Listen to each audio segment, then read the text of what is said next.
Hey, what's up? Welcome to day one of CSS3 in 30 days. My name is Brad Hussey, and I'm going to be helping you out over the next 30 days or so to learn CSS3 by actually building a bunch of things. So day one is the very beginning, and we're going to be getting started with some pretty cool stuff. So let me show you what we're going to be doing right here in the browser. So right here over in the browser, this is day one, CSS3 fancy buttons, I'm calling it. We're going to be making some buttons exclusively with CSS3. Just to kind of wet your whistle and get you excited about what's to come. This is a pretty cool thing, something you can use immediately in your websites and all that sort of stuff. Here's the shell, kind of the outline. This is what every lesson's going to look like. We're not going to be coding that up, but you're welcome to check out the CSS and the theme files and stuff. That's cool. But what we're going to be building is going to be further down here in the web page. So you can see we've got the sandbox. This is what you're going to be using you're going to manipulate this to make it look like the final result. Now below here is the final result. Let's scroll down. We've got the final result, and this is what we're going to be making. This is the final example of what we're going to be doing. We got the Facebook style buttons. We got the 3D buttons, with some 3D cool effects and the circle and all that sort of stuff. We got the gradient bordered buttons with some cool hover effects. You can see that here, the border of these buttons have gradients. That's a CSS3 kind of hacking there. Animated buttons, so when you hover over the buttons, you get some cool animation effects, and then adding an element in there. We've got toggle switches. Changes the text in the button and the color and all that sort of thing, the position of the inside switch, and then, you click to activate a button, those sorts of things. So that is what we're going to be building in our lesson today for day one, CSS3 fancy buttons. So what you need to do before you get started is download the course file so you can follow along and actually start making something right away. Just click the link to download the course files, and you'll be given a file or a folder, a zip file with a folder in it that's called 1-fancy buttons. It's going to have an index file like so. It's going to have a sandbox.css file, which you're going to be using to add your own CSS, and a final.css file, which has everything that you need to reference. If you go through the code, you mess something up, or you're not quite sure about something, that right there is going to help you out. You can use that for reference while you're building your projects. And that final CSS is what styles over here in the browser this stuff over here. So the sandbox styles this section. The final result is right here. So those are the three files that you're going to get in the course files for this lesson. And what you need to do is just open up your index file in your browser. I'm using Atom as my code editor, so I got my course files in that code editor right here, but then it also has a feature where you can open up the index HTML file in the preview over here. So that's what I'm doing, but you can open it up in a browser like Safari or Chrome. So I suggest you go ahead and do that, and then open up your code editor, open up your sandbox.css. Now that we're here, we should be at the same spot. What we're going to start doing now is styling up these Facebook style buttons. Let's just jump in, not waste any more time. So in the index file, you're going to see the CSS classes that I use for the Facebook style buttons, Facebook style button, and then Facebook style dark and light. So let's just jump right in. We're going to say Facebook style BTN, and then we're going to say border radius 2 pixels. Let's do font size 0.9 rem. That's referencing the root font size rather than the parent font size. That's a cool CSS3 feature. Padding, we're going to go 6 pixels on the top and bottom, 12 pixels on the left and the right. Save that, pop over into your browser. You can see already the changes are taking place. Looks pretty good so far. Nothing fancy, but we're getting there. Let's select the Facebook style dark button. Facebook style dark, and we're going to start adding some box shadows. So just to be up to date here, we're going to use Moz box shadow, and then I'm going to go ahead and say inset, and I'll explain this in a minute. 0, 1 pixel, 0, 0, and then a color 4D73BF. I'm going to copy that. Whoa, that needs to be a £, not a $. Paste that a couple times. The second one I'm going to change to WebKit. And this last one is just box shadow. And then I'm going to tab the rule here, whoops, the style, so that we can have them line up properly. Beautiful. All right, so Moz is for Mozilla browsers, WebKit is for WebKit-based browsers, and Box Shadow is just the fallback that modern browsers are able to pull from. So that's what you would do to get your Box Shadow. You couldn't just put Box Shadow, but then some browsers might not recognize it, and then you won't have the Box Shadow effect. So it's up to you if you want to do that. CSS3 is a bit progressive, so some browsers aren't quite up to date with certain rules and styles and things like that. But at the bottom of every lesson over here in the browser, you can see how compatible are these styles with major browsers. If you click on this link, it'll take you to a web site that will basically say, can I use, Box Shadow? And you can say CSS3 Box Shadow. And where it works in these versions of IE, Firefox, Chrome, Safari, and you can kind of see. So basically it says unprefixed. So this is prefixed styles over here in the code editor. These are prefixed styles. So technically we don't even really need to do that because it looks like 94.88% of browsers are going to support the unprefixed Box Shadow. So that's pretty cool. Let's see, Safari 6, iOS, default browser, iOS 6. Don't work with 0 pixel value for blur. So there's information there, you can reference that. It's up to you if you want to do that. So I won't waste any more of your time looking at that. You can do that on your own time. So let's go back to the style here. There we go. And let's jump back in here, and I'm going to explain this here. Inset, it makes the box shadow on the inside of the block level element, so inside of the div. It's going to be the box shadow is within the element rather than on the outside, casting a shadow behind it. It's going to be inside the element itself. The first number here, the first value, is the horizontal offset. And that if you put a positive number like 5 pixels, it's going to be shifted to the right. If you put -5, it's going to go shifted to the left. So at 0, it's dead center. The second one is the vertical offset. So a positive number like 5 pixels is going to be shifted down, and if you put a negative number like -5, it's going to be shifted up. And then the third number here is the blur radius, and that's how blurry you want that box shadow. 0 would mean a sharp line, and like 10 pixels would be a blurry box shadow, depending on the effect you want. And this one is the spread radius. So if you want it to be a really big, the box shadow to spread, then you'd have a higher number. If you don't want it to do anything, then 0. These are the only two that are required. These two are optional values that you don't need to put. And so then the last one is the color of the shadow. So if I save this, head over here, you're going to see just a thin hairline in the browser, and that's what we've created, just a thin little blue hairline, and that's all we wanted.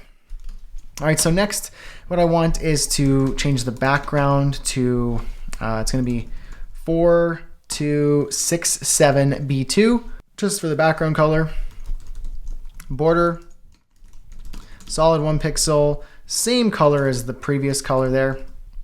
That's the Facebook bluey purple color. Color of the text is going to just be white. Text shadow.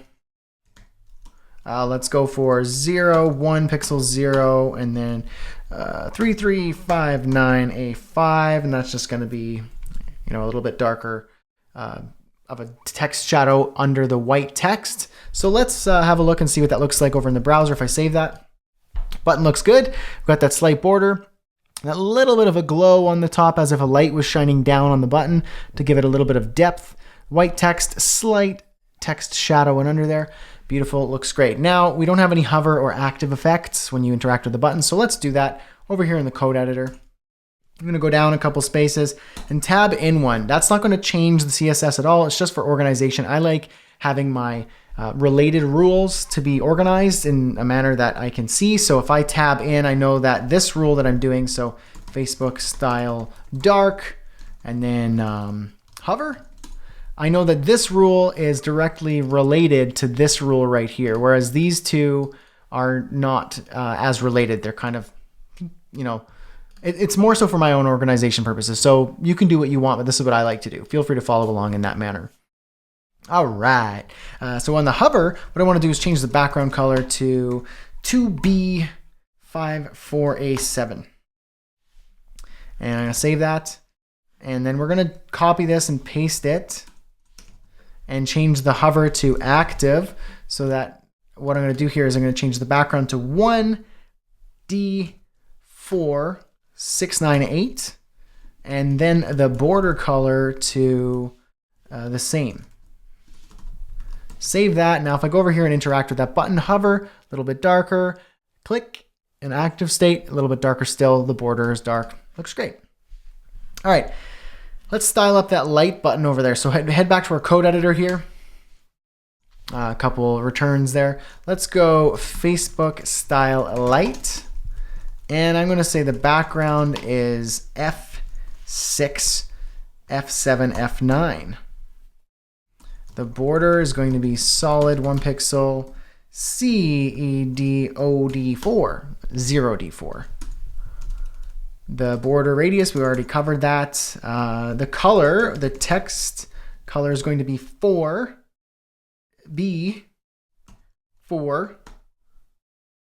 F56.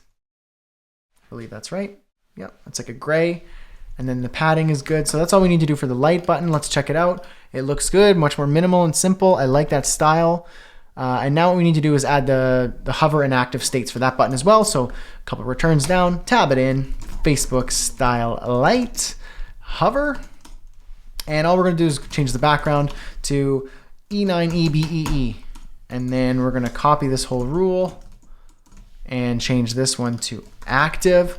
And then we're just going to change the background to D8 DADE, copy that, and what we're going to do is change the border color to the same. Save that, check it out, interact with it, hover, a little bit darker, click, darker still. Looks great, I like it. All right, so those are the Facebook style buttons. We're going to be coding the 3D CSS3 buttons. We're still in the fancy buttons section of the course, day 1, but we're going to do the 3D buttons now. So here in the browser, you can see the 2 3D buttons that we're going to be styling up. So let's just do that. Go to our code editor. I'm going to add a CSS comment flag here so we know where we are. So the 3D button, you can do what you want. You could do a simpler comment if you want. This is what I like to do. Keeps it nice and easy to organize and read. So what we're going to be doing now is we're going to be selecting 3D buttons here. We're going to be doing the button 3D 1. I mean, if I go up here, actually. Button 3D 1 and button 3D 2, that's what we're going to be selecting. So let's go ahead and select button 3D 1, and that is going to select that first 3D button. We're going to style that position relative important because we're going to be doing a little bit of movement. Background is going to be orange red, nice and simple. No border. Color of the text is going to be white. Padding is going to be 15 pixels. Woo. 15 pixels top and bottom, 24 pixels on the left and the right. The font size, we're going to do 1.4 rem. When you're using M, it's relative to the parent element, whereas when you're using rem, it's relative to the root. So it's just more consistent. It's a nice little measurement for CSS3. Box shadow. For this, we're going to do box shadow. We're going to say -6 pixels, 6 pixels, 0. Whoops, that's 5 pixels. 0, and then we're going to do HSL for hue, saturation, and whatever that is. HSL, so 16, 100%, and then 30%. 16 is the hue, 100 is the saturation, and then 30% is the lightness. So we want it to be this kind of like blood red sort of color for the shadow. And then the outline, we want no outline. If I save that and we head over to our sandbox here, you can see we have the 3D button. It has the shadow over here. But the thing is, if I look at the final version, it has this kind of corner that connects the two.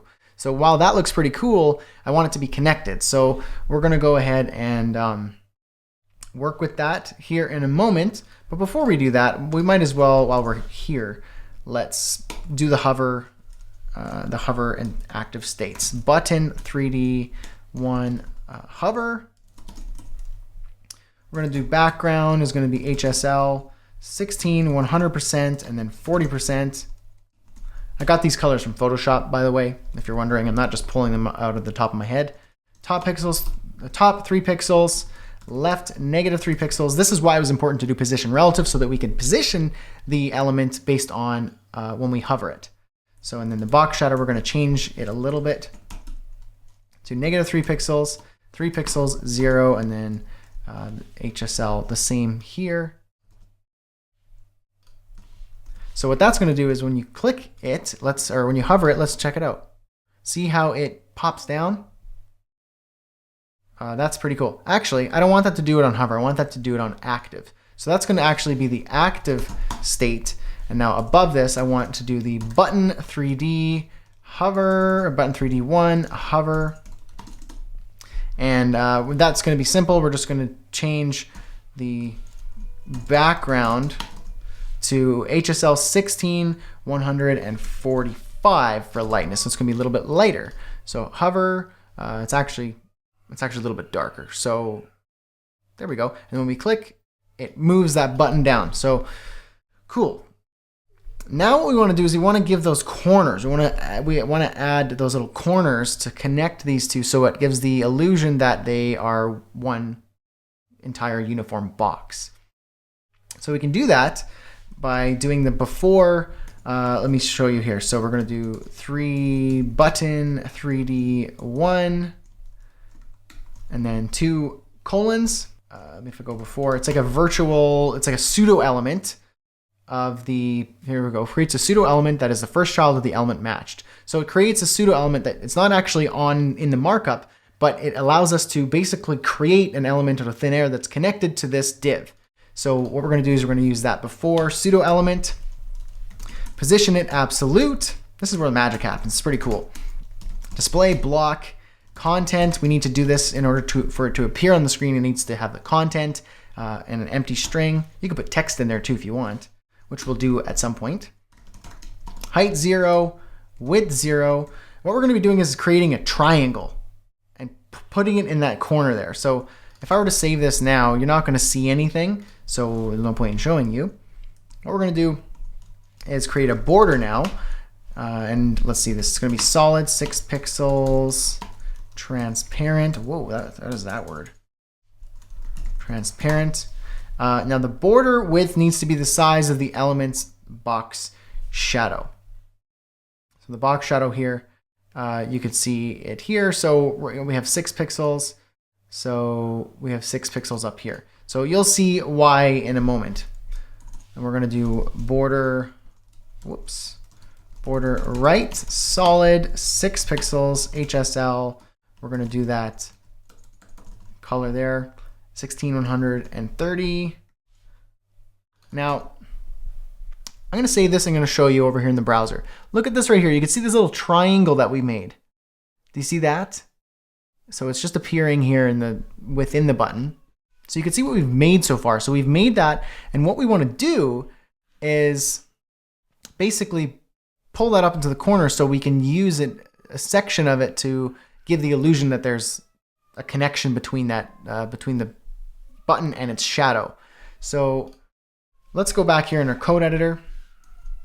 We're going to say border left width 0 pixels, and what that's going to do is if we go back over here, all it's done is moved the element over about 6 pixels. So if I were to comment this out and save it, now watch here in the browser as I refresh.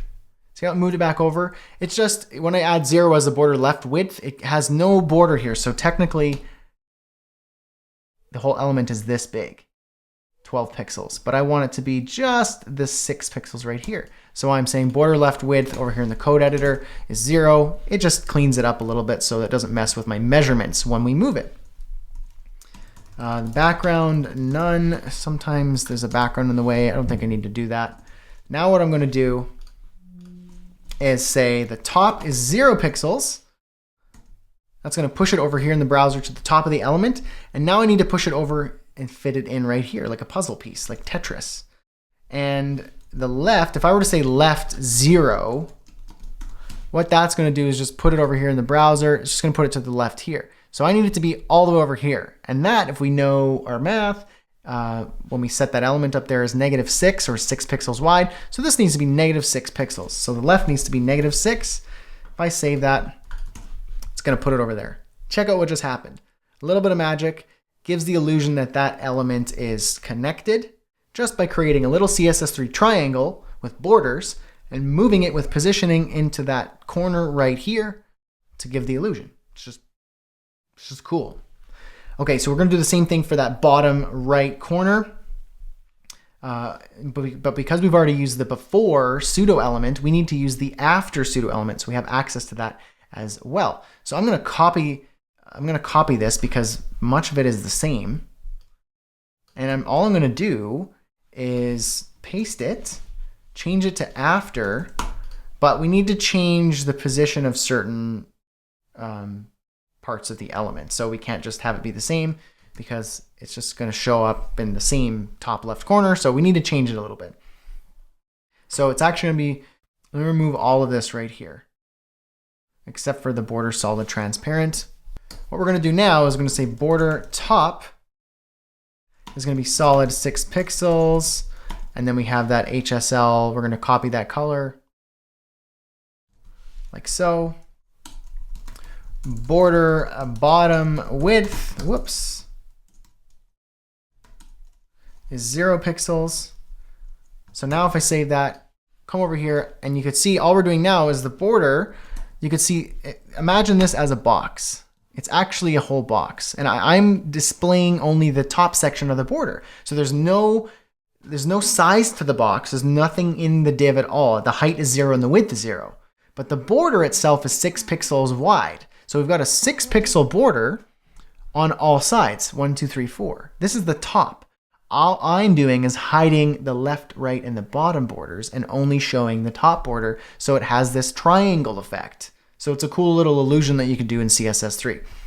So the border top is 6 pixels and the border bottom is going to be 0. And so you can see here the border transparent, all the borders are transparent. So if I were to remove the border top, overwrite, and then go back here in the browser, refresh, you can see it's gone because the border is transparent, but 6 pixels wide.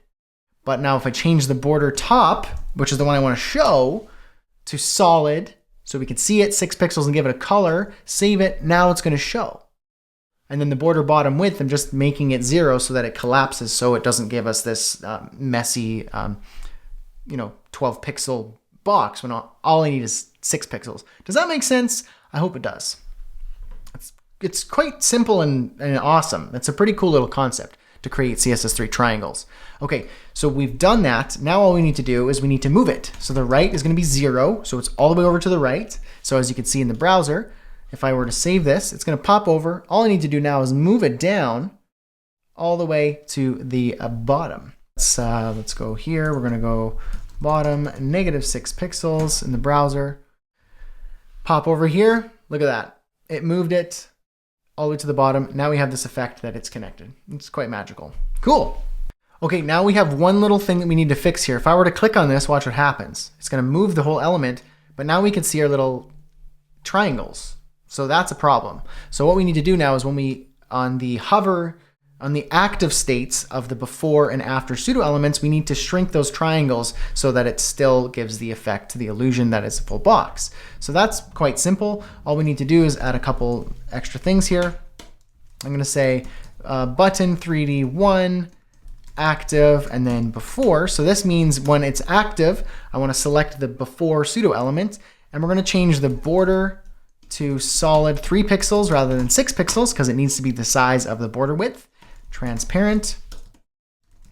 Perfect.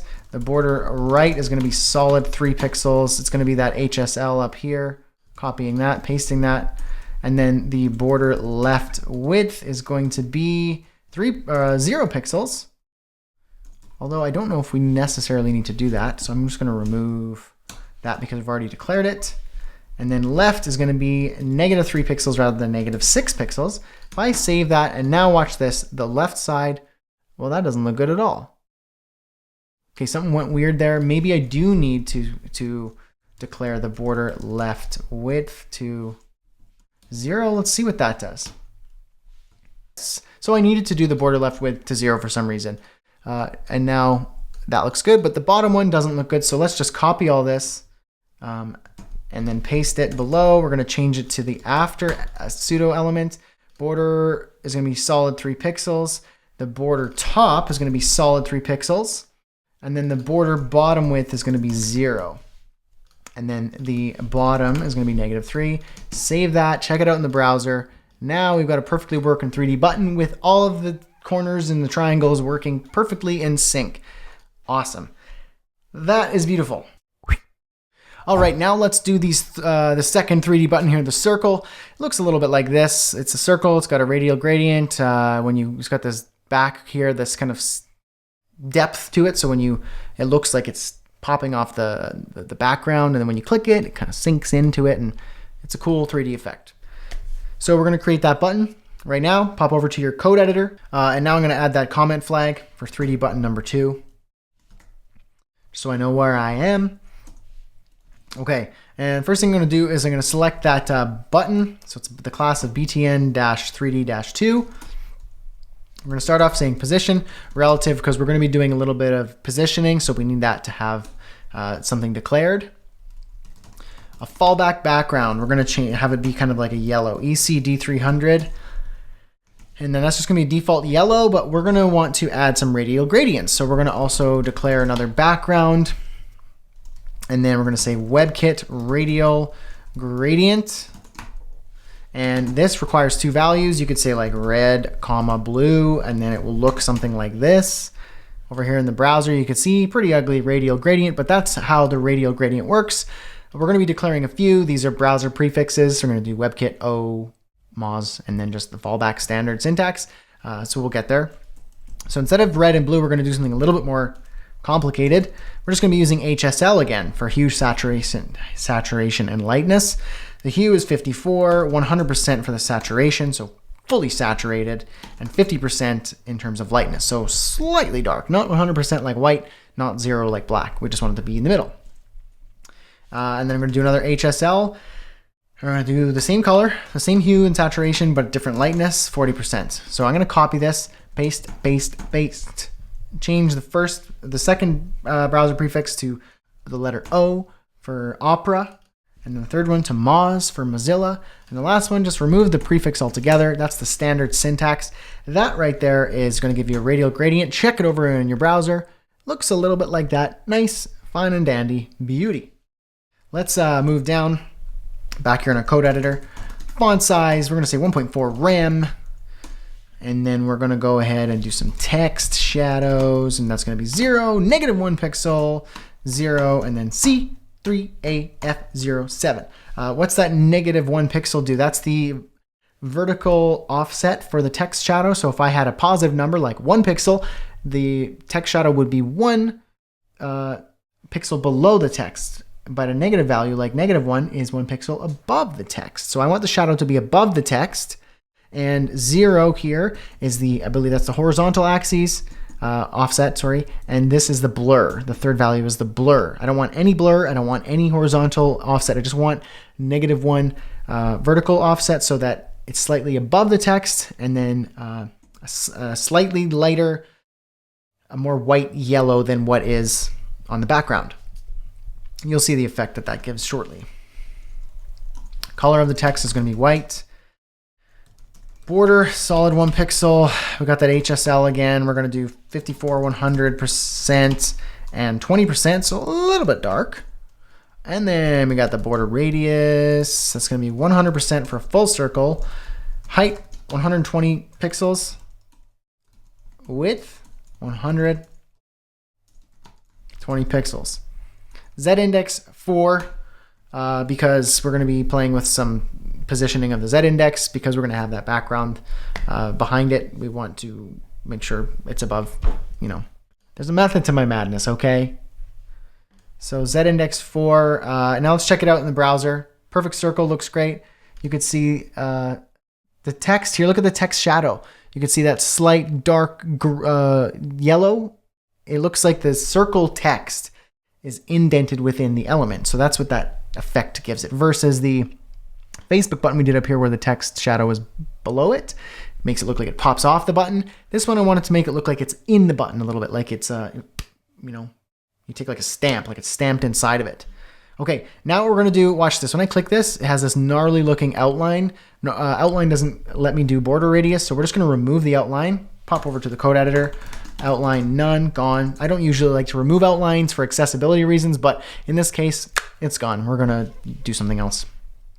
All right, We're going to do some box shadows. We're going to create this effect right here over in the browser. It gives this cascading effect that makes it look like it's lifted off of the background. We're going to do that right now with a bunch of box shadows. So let's go back to the code editor and start off with box shadow. I'm not going to do the browser prefixes because box shadow is pretty widely accepted and I don't want to write this out so many times. So box shadow, we're going to start it with an inset 0, 1 pixel 0, HSL, 54, 100%, and 50%. And if I left it at that, it's going to give us this slight hairline above it, making it look like the light is shining down from above and giving it a little bit of a depth. Looks nice. Cool thing is I can add more. I can add more than one line to this box shadow. Instead of writing box shadow, box shadow, box shadow like that, which I don't even know if will work, you can actually just separate the values with a comma, go to a new line, just for readability purposes, and add another value for the box shadow style. So that's cool. So we're going to do not inset for the second one, 2 pixels, 0, HSL, you guessed it, 54, 100%, and 20%. Now, what we're going to do here is we're going to copy this line and separate it by a comma, paste it, change a couple values, 3 pixels for the next one, and take off a couple percent. You'll be able to see a pattern here. 16%, separate by a comma. This is going to be 6 pixels. This is going to be 14%.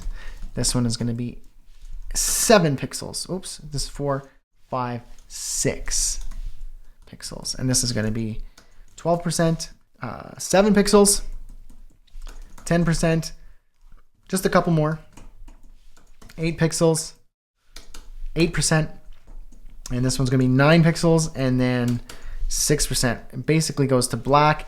End it with a semicolon, save that, check it out over here in the browser. You get that cool effect.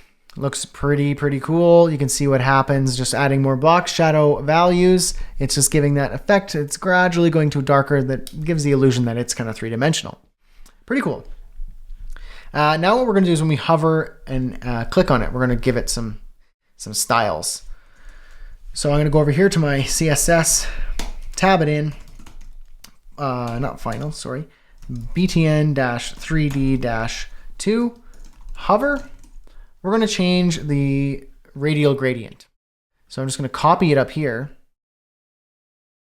I'm going to leave the fallback. I don't need to change that. If you want, you can. And I'm going to change the radial gradient all around so that when you hover, it changes the color of it. So HSL 54, 100, that's going to stay the same, but we're going to change the lightness to 45 on here and 35 on there. Copy that, the 2 HSL values, paste them in each of the styles here. Save you typing, save that, check it out in the browser. You're going to hover, it's going to work beautifully. And then now what we're going to do is on the active state, we're going to change the radial gradient as well. So copy all that. And then hover to active. And we're going to change the values from 45 to 43 and 35 to 33. Copy both of those. Paste them in each of the lines here to save you some typing. Just like that. Cool. And now we'll just check it out. So here in the browser, hover, active. Hover, active. Default, hover, active. Looks good. Okay, now below these lines here, we're going to do top 2 pixels. We're going to bump it down 2 pixels when we click on it. Now watch what happens. Over here in the browser, click, pops down 2 pixels, but there's a problem. It moves the entire element down. I only want it to move the foreground down 2 pixels, not the box shadow. So how do we do that? Because here you can see we kind of do a similar thing. It almost sinks into the button like you're clicking, clicking a button. See how it sinks down? So that's what we want to do here with the circle. We don't want to move the background, that part. We want to move just the top. So how do we do that? Easy. Over here in your active CSS rule, we're just going to copy that box shadow that we did up here. And all we're going to do, because we need to account for 2 pixels that we're bumping down, all we need to do is remove the last 2 lines of box shadow. Replace that last one with a semicolon, save it, And now, because we've taken 2 of those out, that was 2 pixels, it's going to accommodate this click. All right, now we're going to mess around with these gradient bordered buttons right here. You can see we got this one, kind of this orangey red to yellow from the bottom left-hand corner up into the right-hand corner there. You see the point here is that the border has a gradient on it, and then when you hover, you get the gradient on the inside. But the point here is that you can make borders have gradients, which is cool. And then the second example, we actually have this. I don't know if it's necessarily practical, but it's just a cool practice. Something just to show you what you can do is you can actually have the border fade out.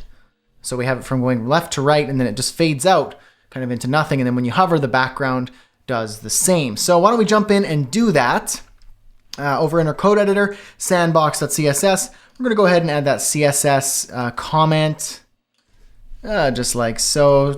Gradient bordered buttons. You can do something simpler if you want. I just like doing that. All right, so we're gonna check out in the index.html what are the classes that we're working with. We got gradient button 1, gradient button 2. Beauty. Okay, so gradient button -1. We're gonna start off and give it a position of relative. Oh, that's weird. That's not what we want. Relative, and then z-index 1, just to keep it all at one level, just in case we have some weird stuff going on with overlaps and stuff. Display inline block padding 20 pixels, 40 pixels, and then we're going to say font size. Let's go for 1.4 rem. Box sizing is going to be border box, so that the 20 and 40 pixels, it doesn't add more width and height to the button when we add a thick border to it. That stays within the constraints of the dimensions that we set. And we're going to go background color E7EEF1, and that should say background color. And then we're going to do a border of solid 10 pixels and transparent. So we're going to give it, it's going to be solid and 10 pixels, but no color, because we're going to add that here using border image. We're going to do the linear gradient, and then parentheses, and then we have a few values here. So we're going to say to top right, which means it's coming from the bottom left and moving up to the top right. That's what that means. You could also say to bottom right, to top left, to, bottom left, or you could just say top, right, bottom, or left, and have it be linear, have it go from the top to the bottom, left to the right. All this does is it goes up on an angle, and that's what I want to be able to achieve here. And then we need to have some colors. The first color, I'm gonna go with orange, red, and then the second yellow. And then if I save that, let's see what that looks like. Okay, so we've got each of the corners have that gradient. So it kind of looks weird. It's not really what we want, but it has the color. So from bottom left to top right, it's got that orange, red to yellow. So the gradient's right, but it's just popping into the corners. Now, the way we fix that is using a CSS property called border image slice. Basically, it specifies how to slice the image. So you can use the border image and put an actual image as the border, but I'm using a gradient.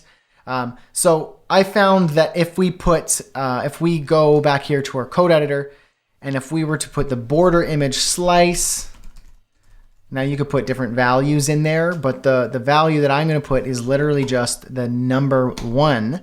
And what that does is it fills out so that each of those corners connect. That's what that does. You can also play around with different values and see what happens. And there's also different things like fill and so on and so forth. You can read about it in the browser support, but border image slice 1 connects all those corners. And so there we got our gradient, and essentially it's done. That's gradient button, gradient border button 1, but I just want to make it a little bit more interactive. It doesn't really look like a button. Oh, God. All right, and then color, let's make the text color orange red as well. And then we're going to say transition.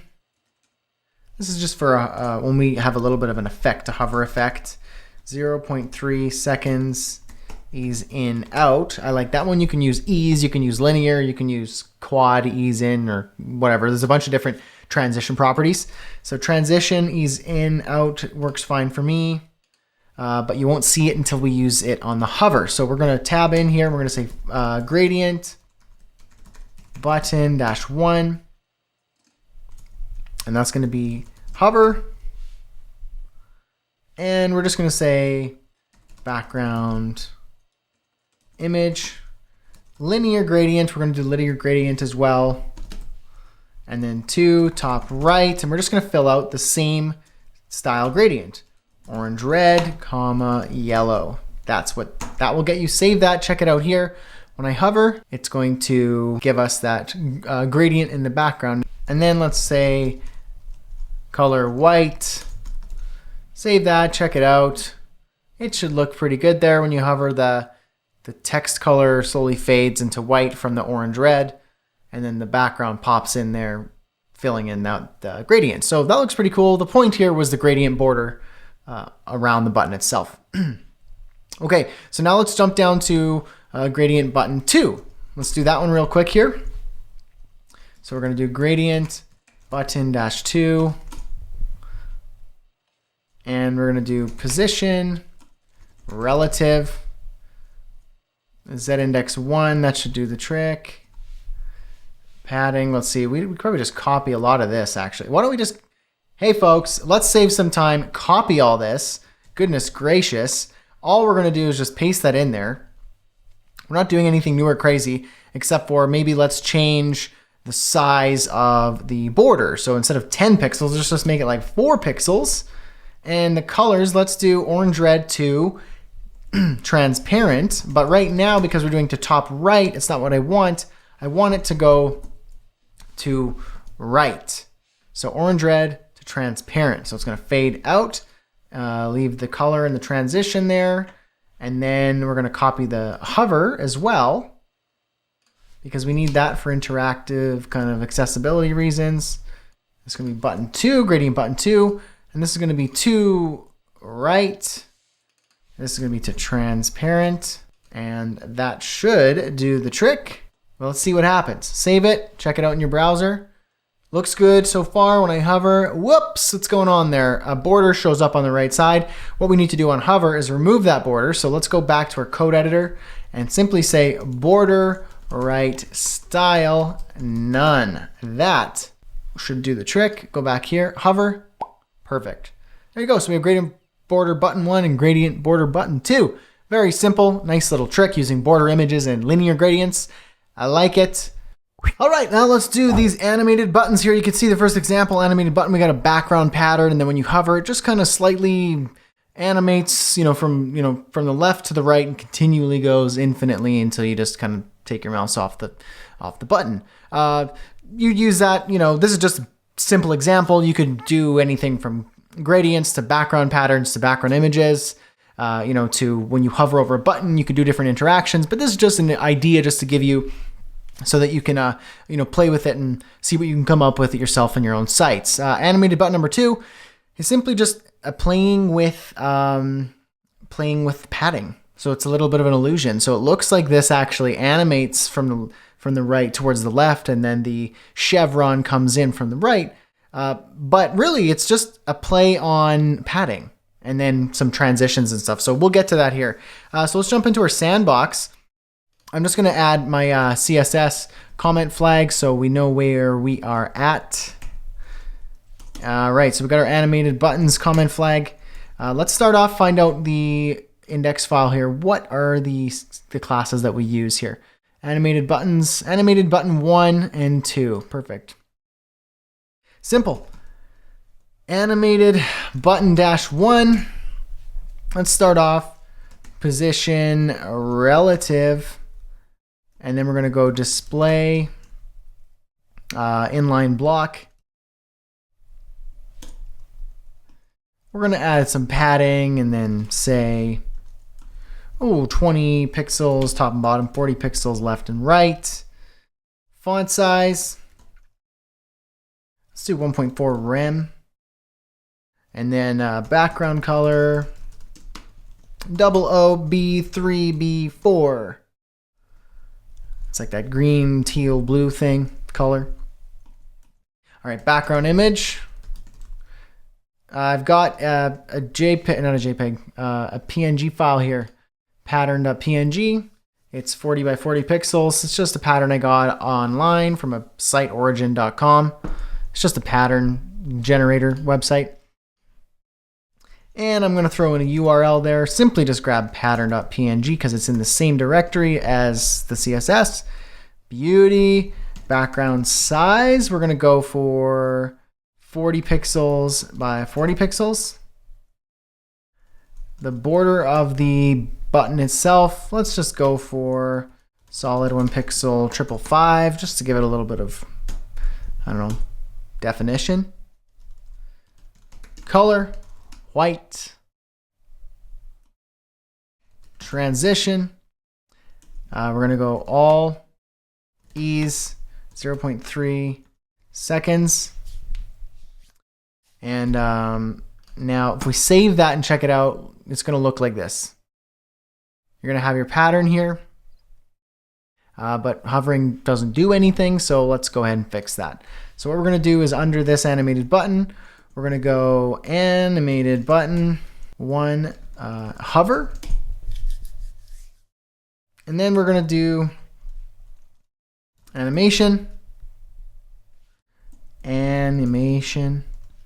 and say, well, we have to call a name of an animation, so we have to create an animation in a keyframe right after this. But what we're going to do is we're going to call the animation loading button animation. It's going to go over 2 seconds. It's going to be a linear animation, so it's not going to have like an ease in, out. It's just going to be a linear movement and infinite, never stops. So now what we need to do is create the keyframes. So what I'm going to do here is go ahead and go down just below. I'm going to call this keyframes. Well, that's what you have to call it. Keyframes, a CSS animation. Now you have to give it a name. It's going to be loading button animation. This is the name of the animation. It can be whatever you want it to be. And then, nice and simple, we're just going to say from, and then return, curly braces here, background position, 0 and 0. And then after this, we're going to go 2, and then the background position is going to be 40 pixels, 0. All right, so now if we save this, let's see what happens. Hover. It moves. Beauty, it looks great. So when then you stop, it stops. Cool. So that is the loading button animation for number 1. And now what we're going to do is I'm going to go below this one here, and I'm going to style up the animated button 2. Now what we're going to do here, we're going to basically have the same sort of base styles as animated button number 1. So I'm just going to copy everything here, paste it in, but I am going to not have the pattern. We don't need the pattern. It's just going to have the color. Now if I save this, let's check it out. It should look pretty much the same. Cool. This one has animation, this one doesn't. Okay. And now what we're going to do is we're going to create that chevron that pops in on the right. So we need to declare after this animated button -2, and this will be after the pseudo element. Position is absolute. Top 50% is where we're going to position it, so in the center. And from the right, we could just do like, you could do any measurement. It could be 20 pixels. It could be, 1 M. I'm going to do 0.6 M. And we're going to say content. Now this is where you want to put the content of what you want to appear. So we can have it be text. We can say hi, and then the letters H and I will pop in, but we want it to be the chevron. So I just copied a chevron into my clipboard. You can do an arrow. You can do any, you could just do like this. You can do whatever it is you want. But if you want the chevron in the final CSS, you could just go down to line 300-ish and then copy the chevron and paste it into here. All right, and then after that, we're going to transition all ease 0.3 seconds. And now let's see what this does so far. So it shows up here. So 50% apparently doesn't quite get it in the right position. So we can play with the top over here in the code editor and do something like 30%, and that will bring it up a little bit to make it look like it's in the center. There we go. That'll do. And now what we want to do is set the opacity to 0. We don't want it to appear at first. We want it to be totally invisible. And now what we want to do is when we hover, we want to shift this text over to the left. So we'll do that by removing some left padding, adding some right padding, so it looks like the width of the button stays the same, just the text shifts over. And because we have a transition, it will glide over rather than jump over. And we'll have the chevron appear in with opacity 100 or 1 for 100%. So let's go below here and simply say animated button number 2, hover, and we're going to do something like padding and 20 pixels, 60 pixels on the right, which is 20 pixels more than usual, 20 on the bottom, and then 20 on the left, which is, I believe, 20 pixels less than usual. So 60 is actually, it's normally 20, 40, 20, 40. So we're doing 20, 60, 20, 20. So it's going to give the illusion of the same width, but the text sliding over. And what we're going to do now is add in that after pseudo element. So animated button 2, hover, and then the after pseudo element. It's going to be right. We're going to move it in from the right. We're going to change it to something like 1.2 em rather than 0.6 em. So double the distance, and then opacity will be 1. Save that. Let's check it out. Let's hover over that button. Boom, look at that. It slides over. It looks like the chevron is sliding in and the text is sliding over to accommodate it. And that's the illusion we're giving. But really what's happening is that we're changing the padding on the left and the right, making the chevron appear just by changing those measurements. But because we have transition, it's actually animating those padding adjustments, giving the illusion that we're sliding the text over, sliding in the chevron from thin air. So it's a pretty cool effect. And then this one is that sliding background pattern. All right, so now we're going to code up these toggle switch UI buttons. Now I want to show you something a little interesting about this. These buttons are different, or these switches are different than the previous examples. These up here are just buttons. So we're actually using button tags. Let me show you here in the HTML. Right here, you could see all these examples are actually button tags. Whereas down here in the toggle switch UI buttons, we're actually using a labels wrapping the entire thing. Then we have an input and then a span. So this input is a checkbox input. And we're using that to toggle, we're going to be using that to tell CSS, when the checkbox is toggled to checked and unchecked. And so let's go back over here to the browser. And if I go up to the sandbox, you're going to see toggle switch UI buttons. So they're actually just checkboxes. So this one's the click me to activate one, and this one is just the toggle. So we're going to be using CSS to manipulate the view of this checkbox into an actual switch. This is what's cool about CSS3 is you could do really cool things like this. You could take an element itself and completely transform it into something totally different to serve the purpose of your website or your application. So let's jump into our code editor. Again, we're going to go to our sandbox, and let's go right to the bottom here below our last bit of code, animated buttons. I'm going to put a new CSS comment up here. This is the toggle switch UI buttons. Okay, and now let's get started. We're going to start off with the toggle Buttons, now the classes that we're using here, jump into our HTML, you're going to see if I go up here, right here, toggle class is toggle1 input, and toggle1 button. And then toggle2 uses the same naming conventions, just with toggle2.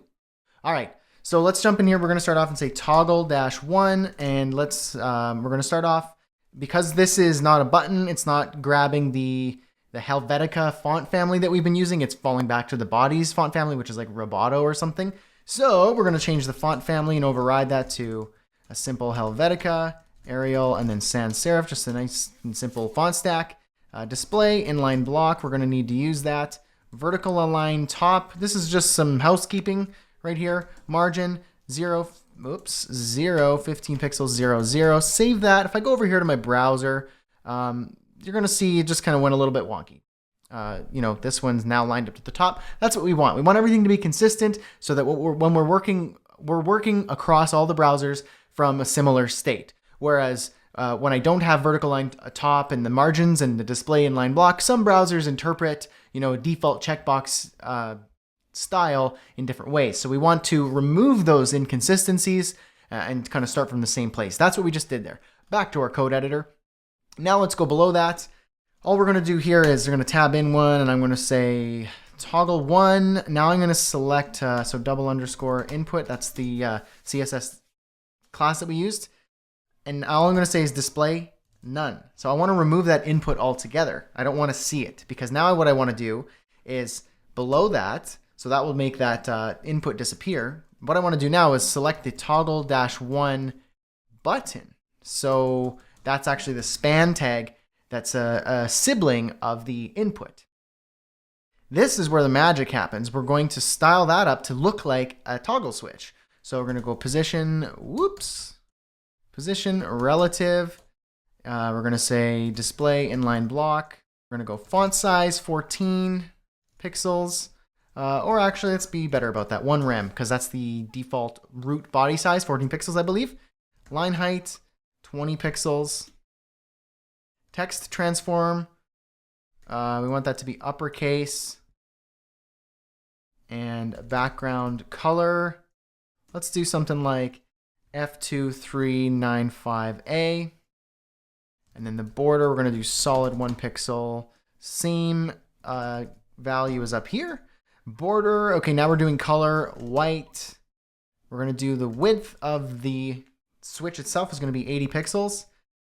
Height is 30 pixels. We want that to be hard-coded. Transition, I'm going to do all 0.3 seconds, and then ease, just something simple. And if you want, you can do browser prefixes for that. You can also check out the Can I Use website. At the bottom of each lesson, there's a link there to the Can I Use website where you could type in the CSS property you want to see if that's cross-browser compatible and what different prefixes you need to use. But I'm just going to use the default one because whatever. And the cursor, I don't need to do that. I did that default already, I believe. No, this is a span, so I need to do cursor pointer. Because the span tag doesn't do a default cursor Mario hand, this one with the glove. I don't know if that was offensive to somebody. But we want to make it look like a button, so we need the interaction to behave like a button, which gives us the Mario hand. Mario glove. Cursor pointer. Okay, that should just really be cursor Mario glove. You know what I mean? Pointer. Okay, enough about that.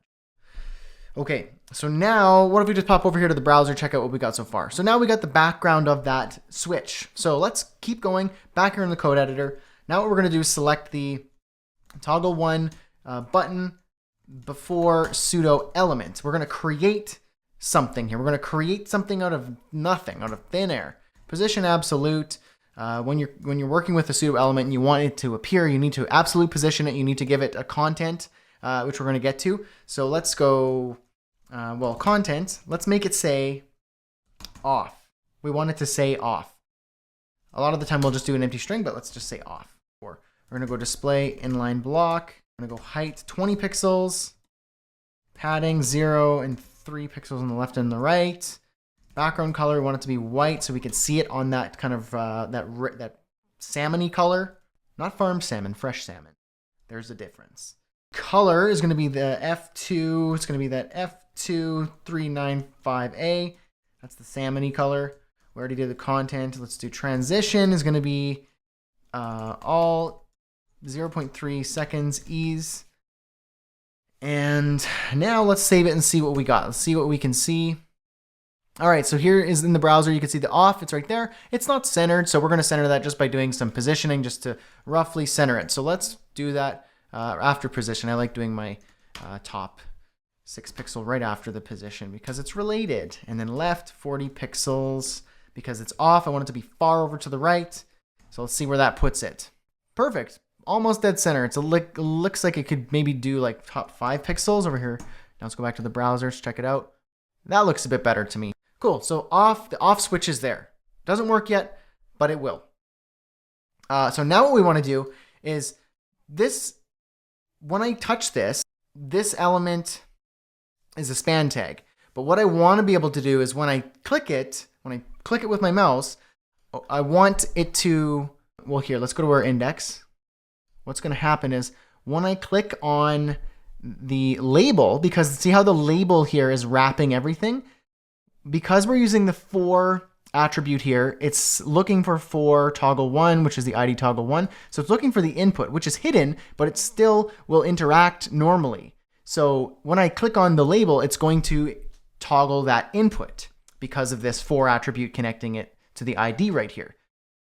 So that means when I'm clicking this label, the input is still, the checkbox is toggling from on to off. CSS can access that, can find out if the input, the checkbox, is being toggled on and off. And then we can manipulate the style based on if it's on or it's off. This is where the magic happens. So let's go back to the sandbox. And what we're going to do now is we're going to say toggle 1 input checked.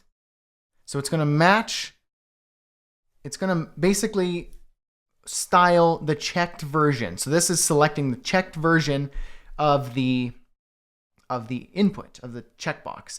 But I don't actually want to style that checkbox because I can't see it. I want to select its sibling, its direct sibling immediately after it, which is the span tag. So we use that with the adjacent sibling selector. It's a combinator. So it allows me to look for the input that's checked, but select its direct sibling, which is going to be the toggle-1 underscore button. So I'm selecting that, but only if this is checked. See what's happening there? And I'm going to say background color, or background, I'm going to change it to 00B3B4, and the border, I'm going to change to solid 1 pixel, the same color. Now, when I save that, let's see what happens when I click. See how it's changing the background color? So when it's checked, the checkbox is checked, it is changing the background color, and now it's not checked. Now all I need to do is have this switch change to on and move over to the left. So back in our code editor, we can do that really easily by selecting the toggle 1 input checked. The adjacent sibling selector, we're going to select toggle 1 button, but the before pseudo element, the one that is this one right here, this before selector, we're going to select that when this is checked, and we're going to modify the style. So we're going to change the position to left 5 pixels rather than 40, and we're going to say content is going to change to on rather than off, and the color of the text is going to be 00B3B4. Save that. Now watch the magic here in the browser. Click the toggle switch. Bam, slides over just like that. The position, content, and color change. Turn it off, slides back over. Just like that. Beauty. Looks really, really good. I might even change the position here, just like a little bit of a detail. Let's do left, 38. Let's see what that looks like. That looks better to me. All right, now let's go to this next toggle switch UI button right here, the click me to activate one. What we're going to do here, it's essentially the same markup, the same HTML markup. So you could see here when I click on the label, it toggles the checkbox, which is what we're going to use in CSS3 to kind of manipulate the visual. So over here in our code editor, let's go down to Sandbox CSS and let's keep coding the next toggle button. So the class is toggle-2, and let's just do some housekeeping. So font family, Helvetica, Arial, sans serif. And then we're going to do the font size is going to be, let's do 1 rem. Actually, let's make it smaller. Let's do 0.8 rem. Make it small, a little bit smaller. Display inline block. And then we're going to do vertical align is going to be top. Margin 0, 5, 15 pixels, 0, 0. And then let's keep going. So in under toggle 2, tab it in 1 just for organization. Toggle -2 double underscore input. Now we're going to select that actual input. This is the checkbox input. And we're going to hide that. Display none. We don't want to see it. And then under that, we're going to do toggle -2 double underscore button. Now we're selecting that span tag that is the adjacent sibling to the input. We're going to do position relative. We're going to do display inline block. Line height, 20 pixels should do the trick. Text, transform, uppercase. Background is going to be white. We're going to change the color to AAA. And the border is going to be solid 1 pixel, CCC. Padding, let's do 5 pixels on the top, 10 on the right, 5 on the bottom, 30 on the left. You'll see why in a moment. And then transition, we're going to do the same what we've been doing for all of them, is all 0.3 seconds, and then just ease. Cursor, pointer, because this is a span tag, we need it to behave like a button, so we need the Mario glove. Save that. Let's check it out what it looks like in the browser. Click me to activate. Cool. Beautiful. Very simple. Kind of white. It's got that thin hairline on the outside. 30 pixels on the left side of padding. This is going to allow us to create a little element there to just make it look a little bit more interesting. So maybe down here I'll show you. We've got a little square. We're going to play with that. Okay, so back here in the code editor, let's go toggle to button before pseudo element, and we're going to position absolute, top 10 pixels, left 10 pixels, and we're going to do display inline block. We're going to say width is 10 pixels, height is 10 pixels, the background is going to be CCC, content is going to be just an empty string so that we can actually see the before pseudo element. And the transition is going to be all 0.3 seconds ease. Save that. Let's see what it looks like here in the browser. Just a simple square. Let's do something more interesting and make it a circle. So all we got to do here is just add in the CSS border radius 100%. Alternatively, you could do 10 pixels because we know the fixed width and height, but I just like 100% because if we change the width and the height of the element, then the border radius 100% will cover our bases. That's going to give us a nice circle over here in the browser. Beauty. I like it. All right. And now what we're going to do is go back to our code editor. Below that, we're going to style up we're going to select the checked state of the input because we click that label, it turns on the checkbox. We're going to select that, but we're going to select it with the adjacent sibling selector. We're going to select the span tag that is the adjacent sibling so that we can style it. So we're going to do toggle -2 input. This is the checked state. And then the adjacent sibling selector, toggle -2 button, and then the before pseudo element. We're selecting this thing right here when the checkbox has been checked. And we're going to style that up by saying the background is going to change to 00 B3 B4. The border color is going to change to the same color.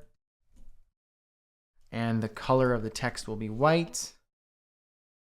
And let's save the, actually, no, not the before. We're not styling this yet, just the button itself. So save that. So we got the input checked, the toggle to button span tag. So let's see what happens over here in our browser. So click it, changes the background color, the font color, the background, and the border color. Perfect. Go back to your code editor. One last thing, one last little bit of CSS. Toggle -2, input, the checked state of that input, adjacent sibling selector, toggle to button. Now we're selecting the before pseudo element, and we're just going to say background color is going to change to white. Now let's see what that is. That's that little circle that we created. Go back to your browser, click it, changes to white. And then goes back to gray, white, gray. So those are your buttons. There we go. We did a lot of CSS3 there. We did the Facebook style buttons. We did the 3D buttons like that. The gradient border buttons. The animated buttons with the background moving and then that kind of manipulating the padding and doing some transitions. We did the toggle switches and this toggle switch here. So a nice little intro to CSS3, doing something that's practical that you can use in your websites right now. So hope you enjoyed day 1. I know that was a lot to cover. Hang tight for day 2 tomorrow. I'll catch you there. We're going to be doing some really fun stuff then. So catch you later. Have a good day. Bye.